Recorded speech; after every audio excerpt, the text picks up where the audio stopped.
Hello, class 6th. Very good morning. How are you all? I hope all are fine and doing great. In this class, in grammar, page number 41, we are going to start the new chapter, that is sentence. वाक्य कहते हैं इसे हम. पहले review करते हैं sentence को, क्या होता है ये. ठीक है बच्चों. Sentence, a group of words that expresses a complete idea or thought is called a sentence. मतलब शब्दों का ऐसा समूह जो कि एक कंप्लीट आइडिया बताता हो, एक्सप्रेस करता हो, प्रदर्शित करता हो, या फिर कोई विचार प्रकट करता हो, उसे वाक्य कहते हैं, यानी सेंटेंस कहते हैं. ठीक है. उदाहरण देखें इसका, एग्जाम्पल. तो शी बॉट अ पेंसिल, है ना, उसने एक पेंसिल खरीदी, है ना. The above group of words, she bought a pencil, expresses a complete thought, hence it is a sentence, है ना. जो ऊपर दिया हुआ ये वाक्य है, जो ग्रुप शब्दों का समूह है, शी बॉट अ पेंसिल, एक कंप्लीट वाक्य, कंप्लीट थॉट दे रहा है ना. कंप्लीट यहाँ पे थॉट दे रहा है, इसलिए ये एक वाक्य है. A sentence begins with capital letter and ends with a period, question mark और एन एक्सक्लेमेशन मार्क, है ना. एक जो वाक्य होता है वो कैपिटल लेटर से शुरू होता है. आप देख सकते हैं शी में एस कैपिटल है ना. तो शी, सॉरी, एक सेंटेंस जो होता है कैपिटल लेटर से शुरू होता है और ख़त्म कैसे होता है, with a period, just like question mark और एक्सक्लेमेशन मार्क, है ना. ये होता है आपका क्वेश्चन मार्क और ये होता है एक्सक्लेमेशन. तो a sentence consist of two parts, that is subject and predicate. आपने इसको पढ़ा है. तो एक वाक्य जो होता है, दो पार्ट होते हैं उसके, पहला सब्जेक्ट और दूसरा predicate. Sentence is equal to subject plus predicate. Clear है. यही वाला चीज़ को यहाँ पे दिखाया रहा है. Next point is subject, the part of sentence which performs some action in a sentence is called subject. मतलब कि वाक्य का वो भाग जो कि कुछ एक्शन परफॉर्म करता है एक वाक्य के अंतर्गत, उसे हम सब्जेक्ट कहते हैं. जैसे he is flying a kite, है ना. He is flying a kite. Mohan is driving a taxi. She ate an apple. I wrote him a letter. अब यहाँ देखते हैं कि ये एक सेंटेंस का पार्ट है ना, जो कि एक्शन परफॉर्म कर रहा है ना. कौन एक्शन परफॉर्म कर रहा है, ही, है ना, उसे कहते हैं हम subject. Mohan is driving taxi. कौन टैक्सी ड्राइव कर रहा है, मोहन, तो मोहन हो जाएगा. She ate an apple. कौन एप्पल खाता है, तो शी, उसने एप्पल खाई ना, इसलिए she. I wrote him a letter. किसने पत्र लिखी, तो मैंने, आई. अब जहाँ तक प्रेडिकेट की बात है, तो प्रेडिकेट हम देखते हैं बच्चों.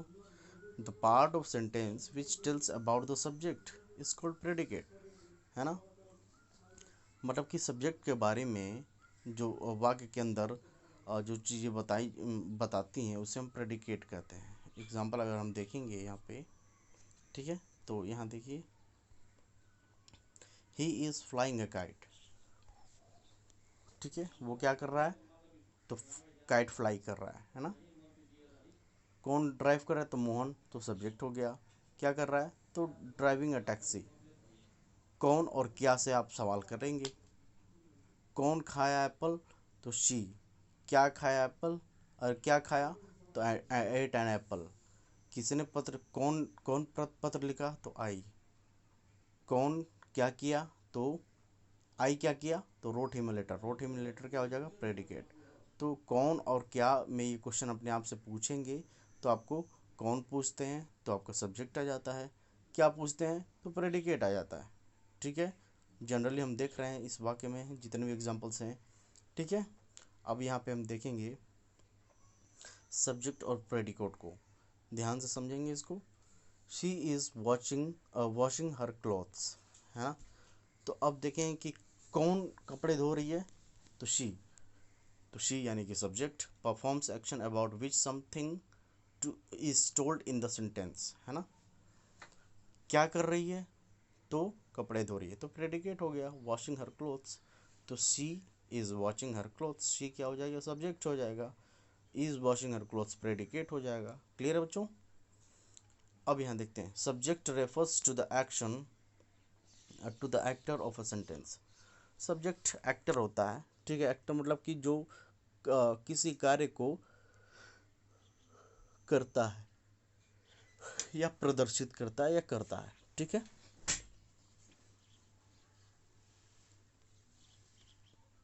यहाँ देखेंगे, the part of a sentence which the part of a sentence about which something is told in a sentence is the subject of sentence, while the part of a sentence that tells something about subject is the predicate of the sentence। यानी subject के बारे में कोई चीज़ें कही जा रही हैं तो प्रेडिकेट हो जा रहा है। क्लियर है ना। और जो कार्य हुआ है, ठीक है, वो किसके माध्यम से हुआ है, जो उसका करने वाला है उसको ये सब्जेक्ट हो जाता है। क्लियर है बच्चों। एग्जाम्पल देखते हैं हम, kinds of sentences on the basis of function, ठीक है। इनके कार्यों के आधार पे जो वाक्यों का प्रकार है वो हम देखेंगे। ए है असर्टिव और डिक्लेरेटिव सेंटेंस। डिक्लेरेटिव कहते हैं या फिर असर्टिव कहते हैं। A sentence that makes a statement or assertion is called an assertive or a declarative sentence. Assertive sentence end with a period.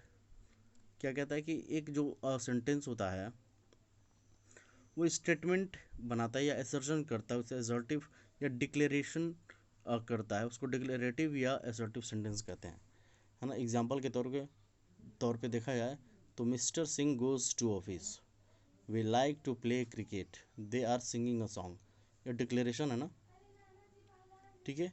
इसी तरह से इंट्रोगेटिव है। A sentence that asks a question is called an interrogative sentence. Interrogative sentence ends with question mark। तो एक प्रश्न पूछता है, प्रश्नवाचक जो आपके वाक्य होते हैं उसमें प्रश्न होता है और इस तरह के क्वेश्चन मार्क का उसमें लास्ट में होता है, ठीक है। तो अ sentence that ask a question is called N interrogative sentence. Interrogative sentence ends with question mark. ये क्वेश्चन मार्क से होता है, ठीक है, यहाँ से आप देख सकते हैं। ओके, तो आई होप कि आपको ये क्लियर हो गया होगा। In the next class we are going to study it in the more। Okay, so that's all for today's class. Thank you.